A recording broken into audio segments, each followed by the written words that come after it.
Hola, muy buenos días. Mi nombre es Raúl del Ángel Castillo Hernández y ahora voy a presentar el tema del capítulo 2, el estudio de un enfermo de la piel.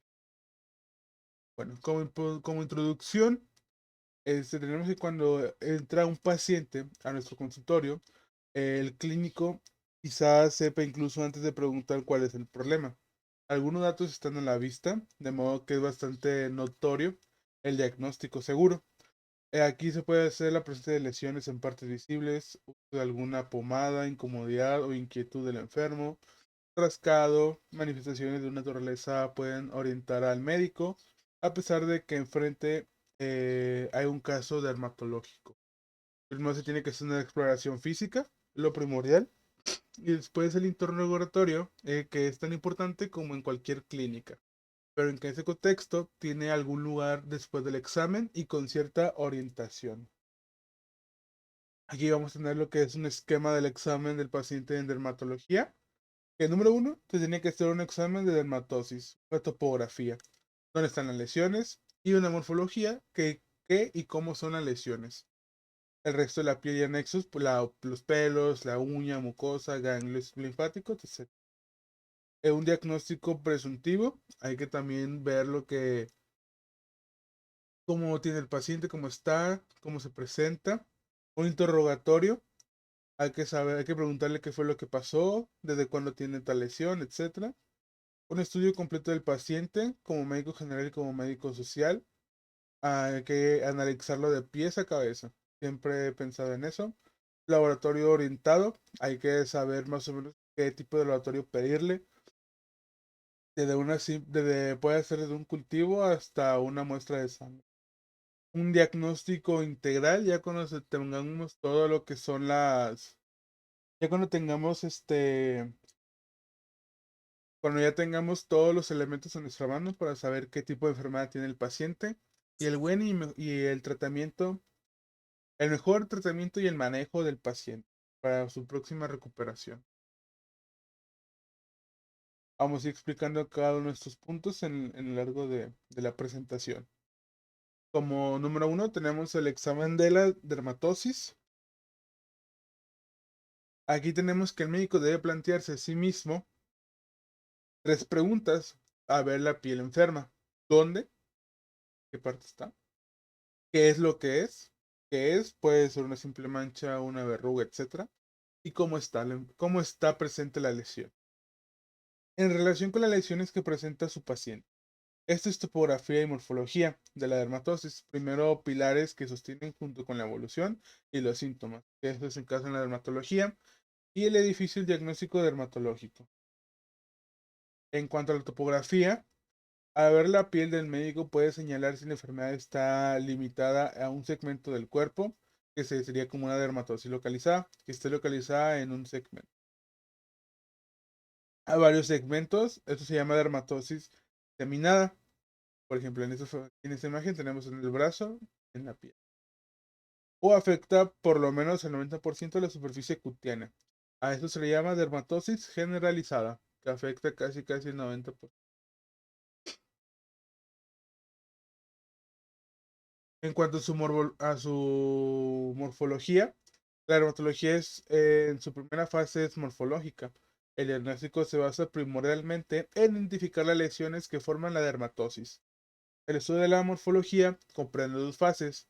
Primero el qué y luego el cómo. El qué implica reconocer y dar nombre a las lesiones que el paciente ha llamado ronchitas o granitos.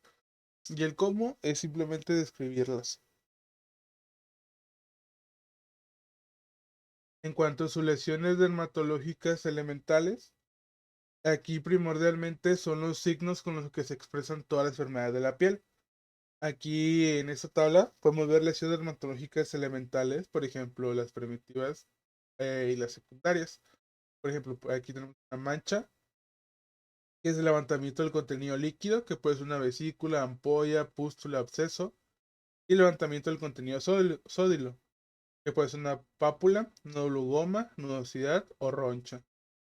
Y en cuanto a secundarias, puede ser una costra, levantamiento del contenido líquido es escama, escara, ulceración, cicatriz, esclerosis, y levantamiento del contenido sólido, atrofia, liquenificación, verrugosidad, vegetación.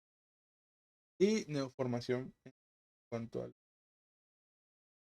Aquí la mancha es una simple cambio de coloración de la piel sin relieves. Esta mancha puede clasificarse según el trastorno que provoque y ese cambio de color. Mancha de tipo vascular. Puede haber una simple congestión de los vasos de la dermis y el resultado se conoce como una mancha congestiva o eritematosa, la cual se borra al hacer presión o bien cuando hay una extravasación de eritrocitos. Y la mancha también es de color rojo, no se borra con la presión y se le llama mancha de tipo purpúrito. Mancha de tipo pigmentario, que al hacer estas.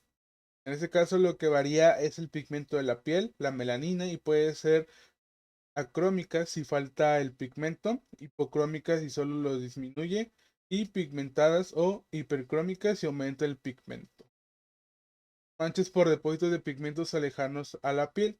Aquí en este grupo se encuentran los tatuajes, la coloración ictérica de las hepatopatías, la cronosis para la presencia de un pigmento derivado del metabolismo erróneo del ácido homogentísico, la hemocromatosis en la cual al aumento de la melanina se añade la coloración del fierro depositado en los tejidos, el color amarillento de los carotenos en personas que comen muchas zanahorias, el color plomizo o argentado que producen las intoxicaciones por plomo y plata.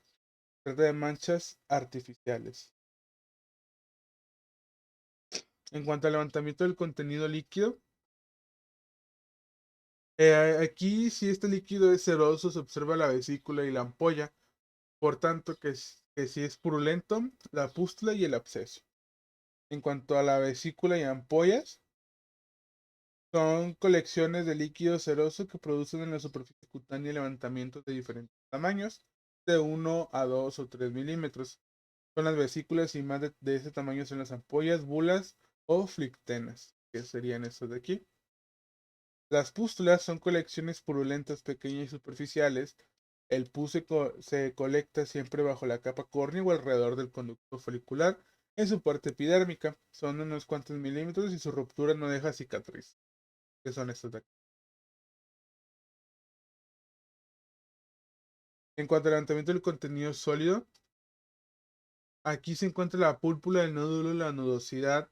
En todos ellos hay contenido celular que afecta a diferentes puntos, desde la hipodermis hasta la epidermis. Aquí está la pápula. Es un levantamiento firme, sólido de unos milímetros hasta 1 centímetro, de evolución subaguda durante semanas y es resolutiva. Es decir, si no se le traumatiza, no deja huella al desaparecer.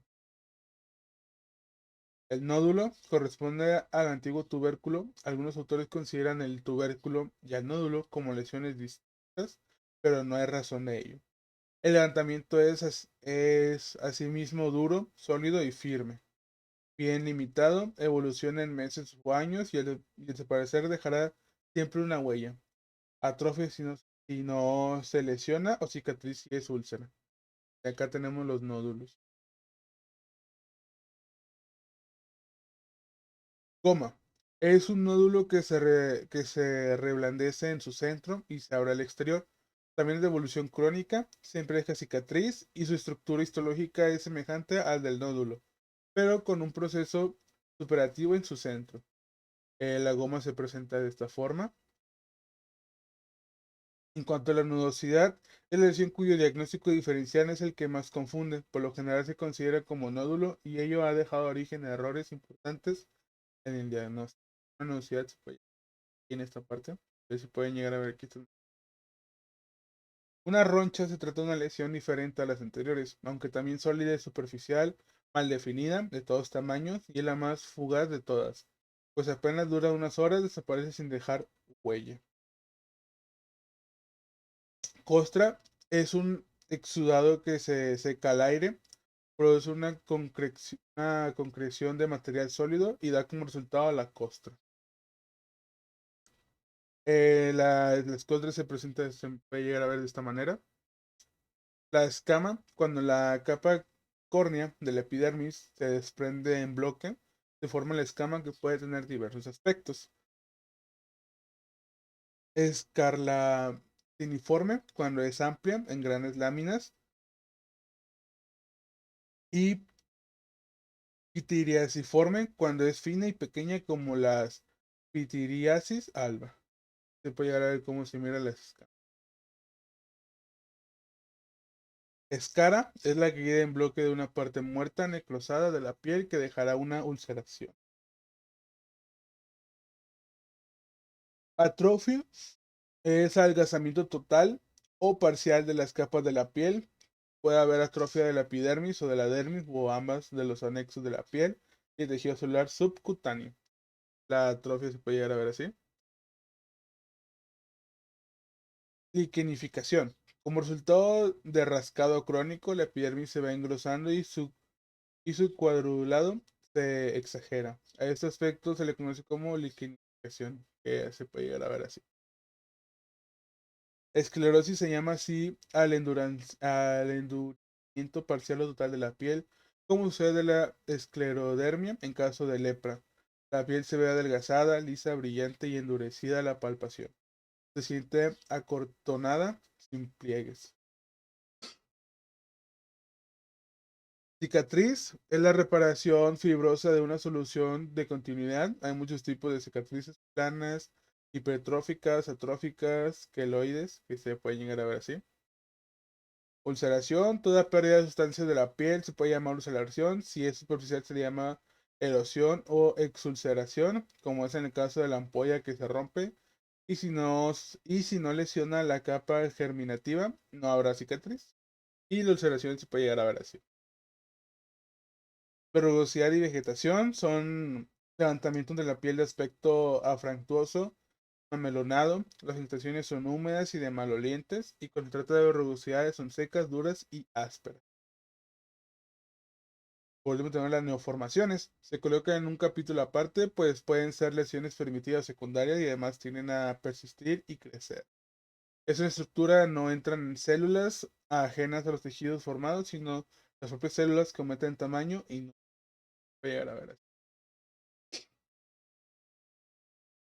En cuanto al resto de la piel y sus anexos,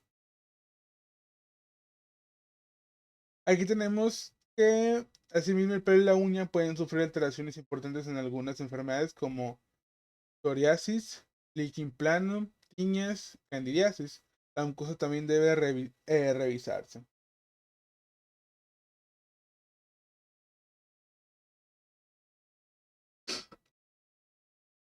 En un diagnóstico presuntivo, muchas veces es la topografía la que sugiere el diagnóstico, por ejemplo, una dermatitis solar, estas son zonas expuestas, un herpes zóster, puesto linealmente en el tronco. Otra vez es la morfología, lesiones eritematoescamosas de la psoriasis o el borde activo y vesículos de tiña del cuerpo. Hay que también hacer un interrogatorio orientado. Aquí la diferencia del interrogatorio en otras clínicas, que suele ser libre y no sugerido, en dermatología, como es un diagnóstico, entonces las preguntas clave que confirme ese diagnóstico o por el contrario lo rechace. Las preguntas clave son fundamentales y deben evitarse simplemente hacer un interrogatorio de cartabón que arroje infinidad de datos desligados del paciente actual. En cuanto a estudio completo del paciente, siguiendo las reglas de la propedéutica general, debe examinarse el paciente en todo aquello que no es dermatológico.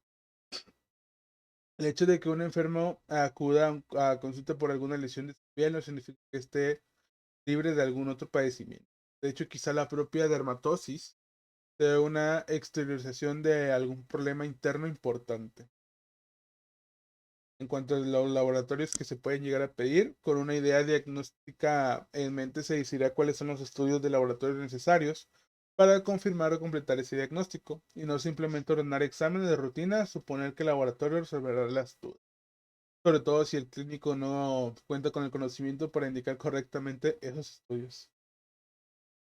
El diagnóstico en ocasiones será solo sindromático, que puede ser una urticaria púrpura dermatitis, otras veces nosológico, como verrugas vulgares, acné, pero lo ideal es señalar también las repercusiones que la enfermedad ha producido y las características del paciente. Por ejemplo, eh, pelagra en un paciente alcohólico débil social o candidiasis en un paciente diabética no controlada.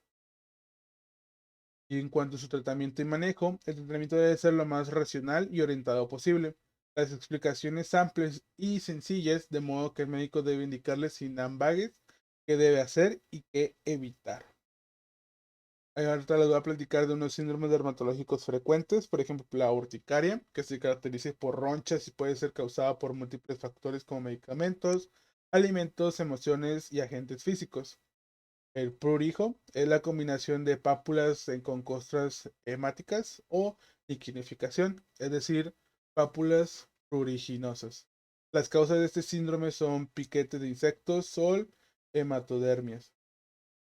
Eczema, que también se puede decir eczema, es el síndrome caracterizado por vesículas o ampollas, erecciones o costras meliceras y hemáticas sobre un fondo eritematoso, la cual le da a la piel un aspecto lloroso. Dermatitis crónica, a diferencia de la aguda, la dermatitis crónica es seca y por tanto constituida por liquinificación sobre un fondo eritematoso y con costras hemáticas. En cuanto al eritema poliforme, es la combinación de zonas eritematosas con pápulas, vesículas, ampollas, erosiones y costras melicéricas, formando placas de formas variables y contornos caprichosos, muchas veces en forma de disco de tirar blanco o anulares. Cuanto al eritema nodoso, síndrome constituido por nudosidades dolorosas acompañadas de síntomas generales. Y tenemos el eritrodermia. Este es un enrojecimiento del más del 80% de la piel, a veces cubierta por escamas, que se le pueden decir exfoliativa, y otras veces húmeda, por lo general pruriginosa. Sería todo por mi parte. Muchísimas gracias.